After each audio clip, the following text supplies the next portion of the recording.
Hello everyone, this is Fantasy-esque and welcome back to the Fairy Amazon Challenge in The Sims 4.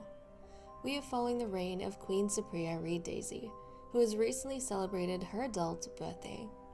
And this new age has brought with it an understanding that the Queen can no longer be passive about her daughter's relationships. The Crown Princess needs her mother now more than ever to help guide her friendships in court as she prepares to enter young adulthood and declare for herself a faction. We are picking up at 5 a.m. on Friday, and it is finally Lynette's birthday into a young adult. The situation in court has also been getting more and more serious. I see the ghost of Queen Justin in the background. It is very nice of her to come and attend the Crown Princess's birthday. But off camera, guys, Lynet and Jadis have started despising each other. I haven't checked to see if their relationship has maxed out in the red, but it is quite clear that the closer Lynet gets to becoming a young adult, the worse her relationship with her sister is getting. They are kind of becoming fully fledged rivals. I think for much of their teenage years, this rivalry was kind of simmering beneath the surface, largely from Jadis's side. But I think now it's starting to become overt. Jadis doesn't even hide the fact that she just can't stand the sight of Lynet, and she's constantly yelling at Lynet. And, we'll have to see how things go from here. But I think also with Queen Supriya, given that she recently had her adult birthday as well, I think she's starting to realize that she needs to not be so passive. She actually needs to intervene, take part, and help Lynet build connections in court. Basically help set her up for the next gen.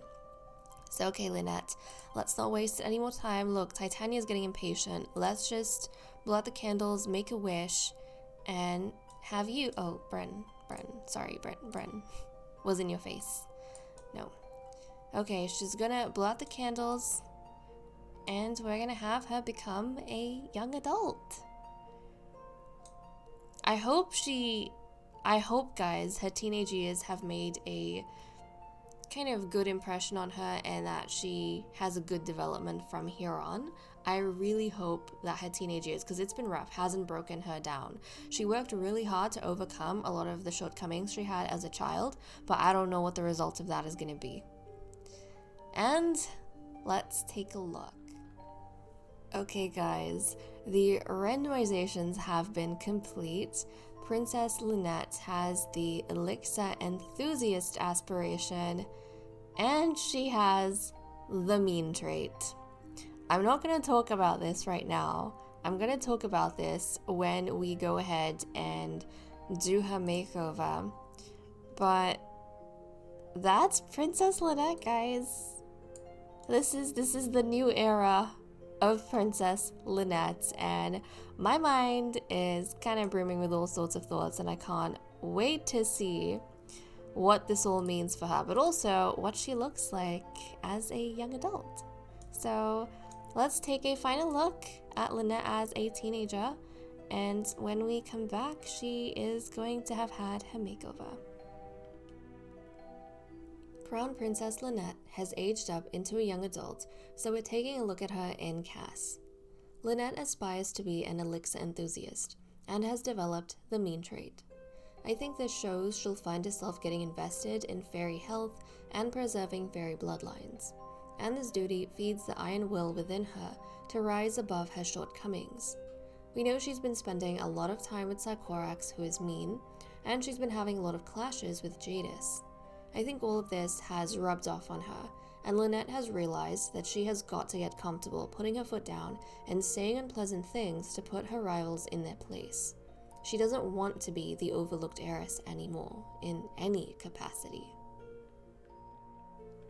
In terms of appearance, she has a regal and enchanting look to her with a slight mean streak. Her hair is much shorter now and elegantly styled with vintage curls that show her newfound confidence and independence. Her makeup highlights her striking features with blue eyeshadow, the same shade as her eyes, and soft pink lips. And of course, we know she has her royal jewelry that marks her as the crown princess. And that's all for Lynet. Okay, we are picking up with the birthday party, and Lynet, guys, has declared a faction for herself. Now, it wasn't as easy to figure it out for her, because if you look at her relationships, she's got a bunch of reds and she's got a bunch of greens. I couldn't at a glance tell whether she fell into one or the other. So what I did was I looked at the amount of negative friendship she had with everyone with a red bar, and I added all of that together. And then I added all of the green bars together to see what the total numbers were. And her total for all the green bars came to about 284. And her total for all of the red bars came down to 301, or came up to 301. Which means that Lynet has declared herself for the Discordant faction, guys. She's going to be the first fairy in the Discordant faction, which unfortunately doesn't give her any sort of benefits right now because she's the only one in this new faction. So she only has a total of 2 influence, which literally just comes from her role of being the crown princess. If she had declared for the Harmonious faction, she would have been the 6th member and she would have gotten +5 influence points, which just goes to show how important it is to have good relations in court. However, Lynet could gain power if the younger fairies, as they have their birthdays, kind of declare for the Discordant faction as well, and the numbers grow within that group. Then she could gain power over time. But for now, if she manages to make it to the Autumn Council, she will have the power to declare a reckoning or call a reckoning, but she won't have much voice. Like her vote won't have a lot of weight to it. Still, it's kind of fascinating to see what's been going on with Lynet. But okay, I really want to do her birthday whims, and this birthday, like the Crown Princess's birthday, is a dramatic one, guys. It is a dramatic one. So let's go ahead and see what exactly she wants to do. And the first thing, of course, is she wants to make an enemy. Crown Princess Lynet, guys, is serious about not stepping down. She is serious about not being overlooked, and I think she wants to, for the first time, be loud, and for the first time not submit. And I think she wants to show everyone that I mean business. I am Crown Princess, stop stepping on my toes. So let's see who she's going to declare as her enemy. She has a -87 friendship with Vivian, a -85 with Jadis, a -99 with Titania, and a -32 with Brent. That means it's going to be Titania. She is going to go to Titania, and she is going to declare Titania to be her enemy, which is terrifying, because this means should Lynet make it to the Autumn Council, Titania is automatically going to have a reckoning called on her. Oh my goodness. But you know what? If you're wondering why Lynet is choosing now on her birthday to declare Titania as an enemy, I think in hanging out with Sycorax, Lynet has been influenced and convinced and realized, it's not that she's being manipulated, she knows what she's doing, but I think she's realized that in order for her to kind of overcome everything that she's been doing up until this point, like the struggles she's had, in order for her to be seen as a serious contender for the throne or a serious heiress, she needs to become like hard-hearted. And to do that, she has to emotionally cut herself off from Titania and Vivian completely. Any lingering feelings she had about their friendship, she can't keep that with her anymore. Otherwise, it's always going to get in the way of her trying to be tough. So by declaring Titania as her enemy, she is basically telling the court that I am no longer a weakling. And oh my goodness. That is wild. That is wild. For this to have happened on her birthday. She's making a statement. And next up, she wants to confess to being socially awkward. Oh, and the fact that she did this through the lattice work here. But okay, who is she going to share that private part of herself? The confession of her being socially awkward, or kind of having to think. I think at this stage of her life, what that trait means is that she has to think twice as much in order to make social decisions, because it doesn't come naturally to her. But she is going to talk about this, the fact that she just declared Titania as her enemy and what it means for her. She's going to share that with someone. She has a 67 friendship with Katerina, a 12 with Kayla, a 94 with Supriya, a 42 with Bren, a 64 with Tinka, and a 22 with Zykorax. So she's going to go to her mother, Queen Supriya, and she is going to essentially tell Supriya. Listen to deep thoughts.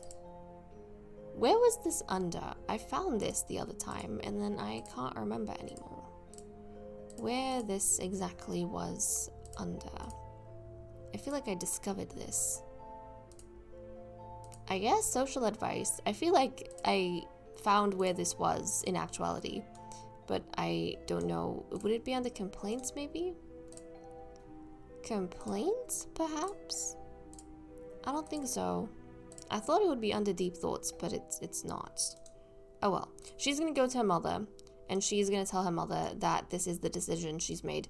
I think a part of her is very, very sad by this.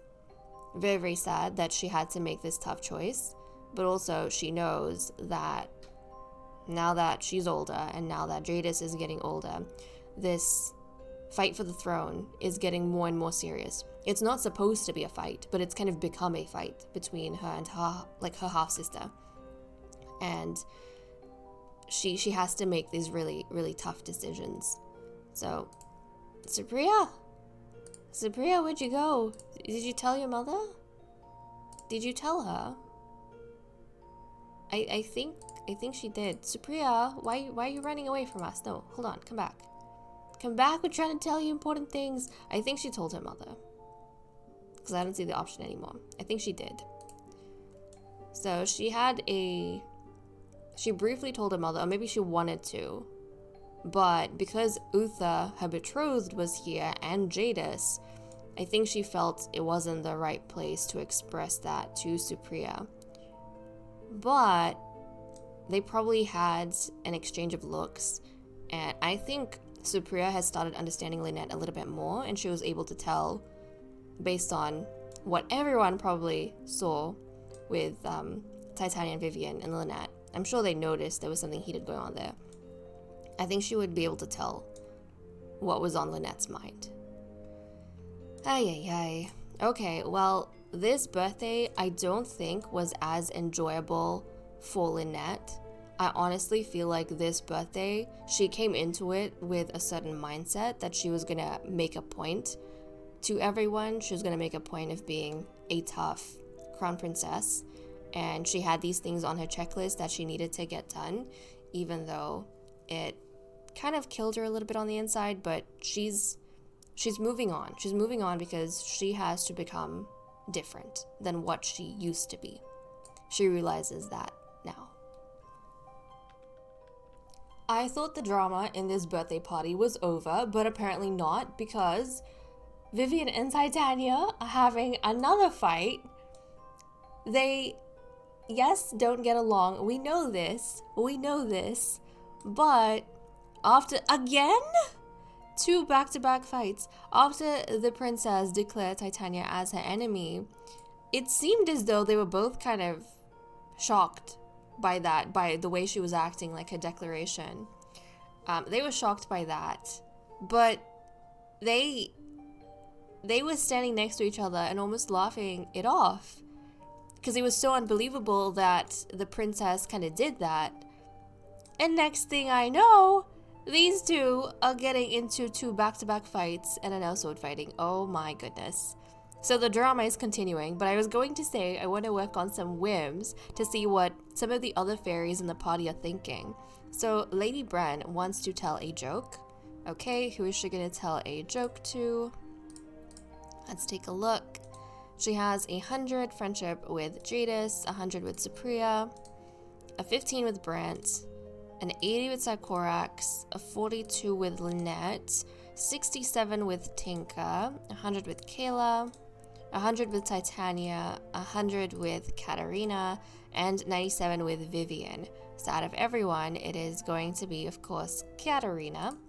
So let's go ahead and get these two to tell... Where's all my funny stuff? Let's tell a joke. She's gonna joke about old times. I think she's trying to lighten the mood because Katarina's whole family is like falling apart. Things for her bloodline are going very, very badly. And I think they all know the weight, the princess's declaration and the fights, all of that. I think they know the weight this has on the coming Autumn Council, and I think everyone is going to be even more like panicked about the Autumn Council because who gets appointed is going to affect a lot of lives. Yes, Utha, you can come over to hang out, like that is fine. Okay, next up, Lady Kayla. She's over here chilling with Brent and Sycorax. She wants to grant a sacred blessing to someone. So let's see who she's going to do that for. She has 100 relationship with Vivian, 100 with Bren, 100 with Supriya, 29 with Titania, 100 with Katarina, 12 with Lynet, 1 with Jadis, 100 with Tinka, 100 with Brent, and a 49 with Sycorax. So out of all the hundreds, she has a good compatibility with Katarina. Okay, so she is going to Katarina as well. She's going to grant a sacred blessing. We know she looks up to Katarina a lot. So it does make sense. Hold on, where am I going?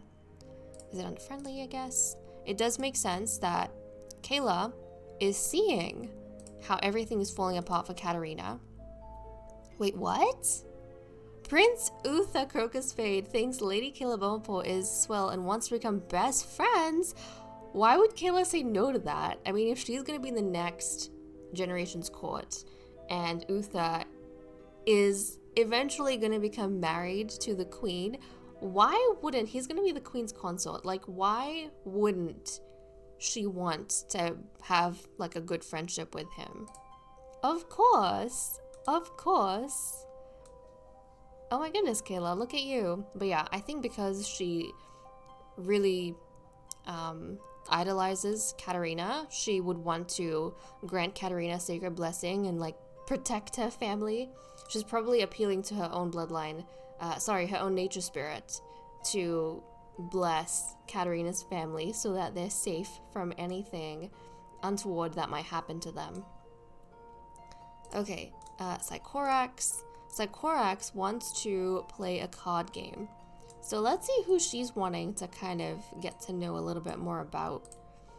Let's see who she might invite to the card game. Okay, it seems as though, she is going to invite Lynet, Vivian, and Titania to the card game.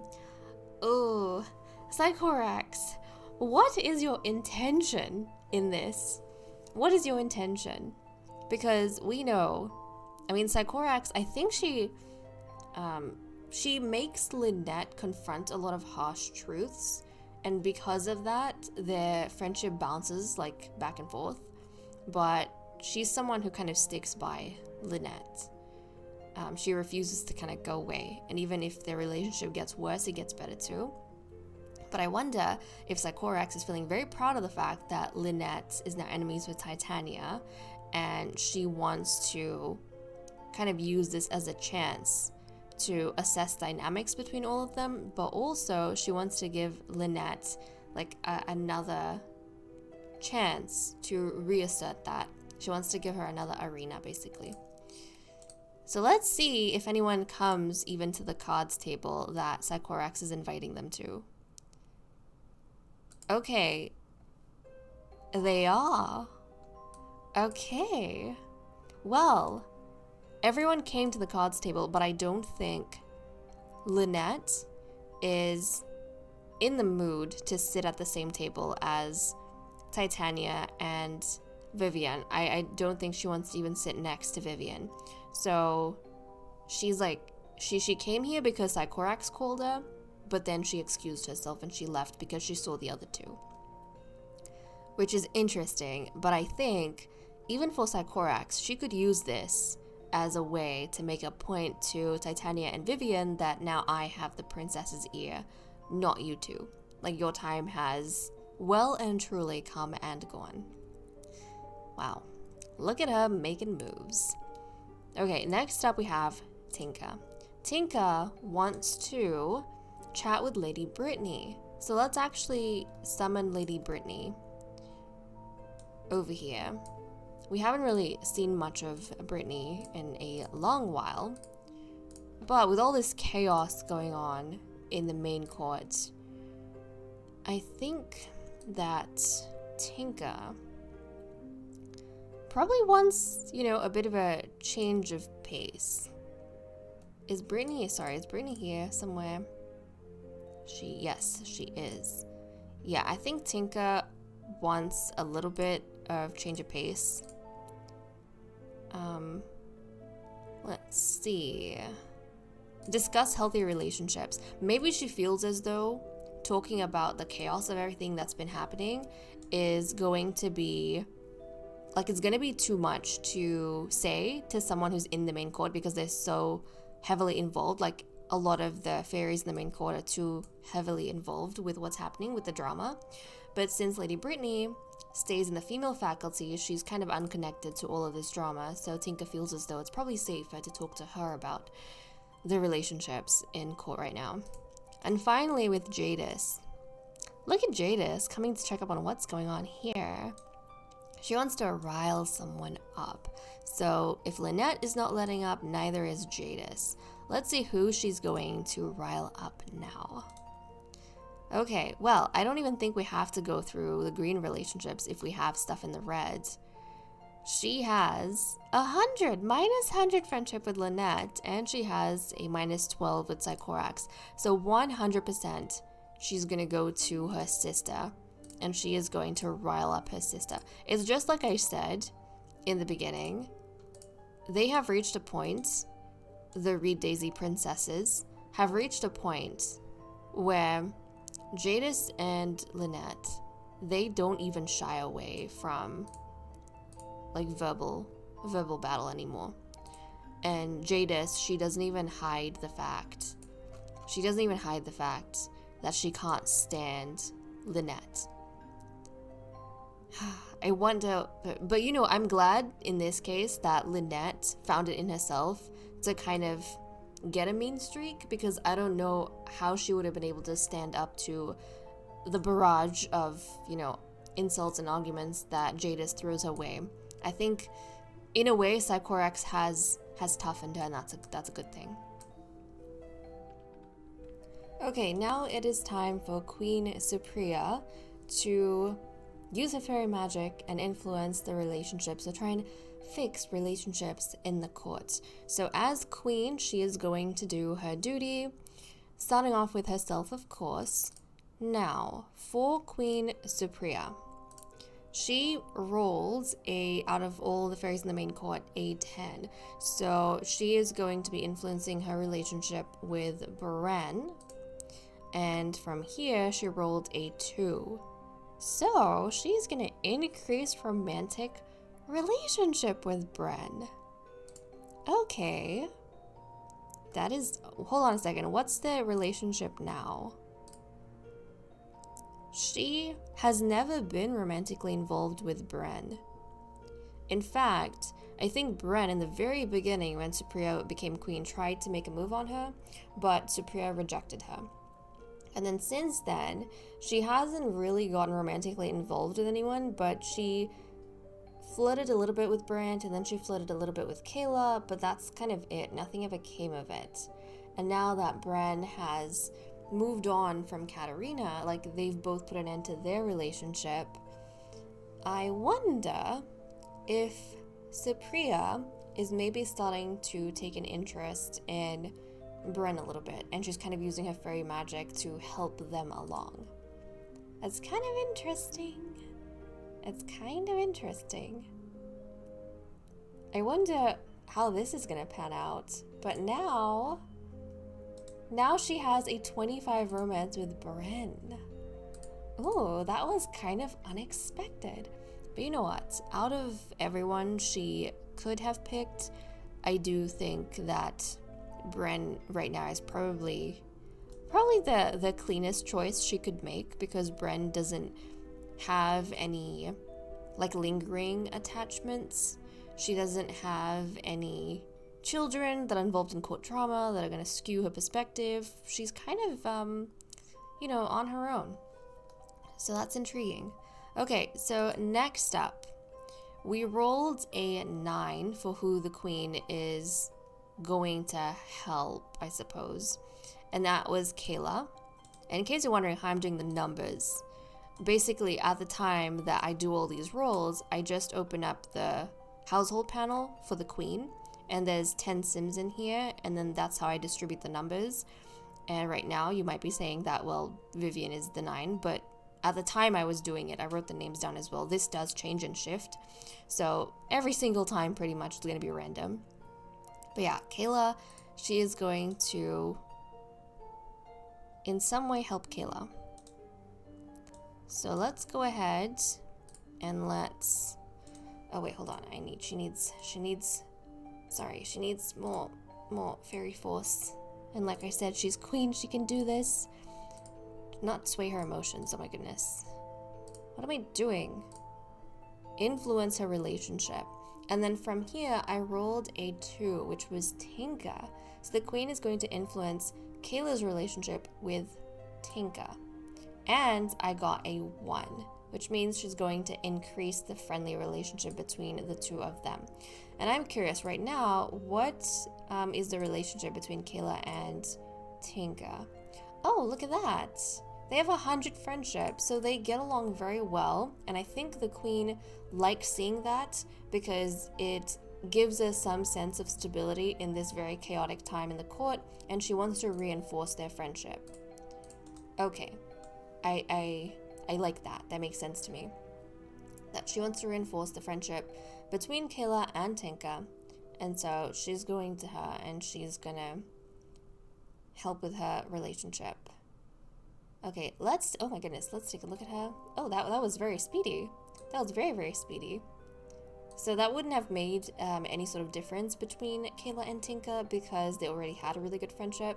But this is the queen doing her queenly duties, which I want to try and do every episode.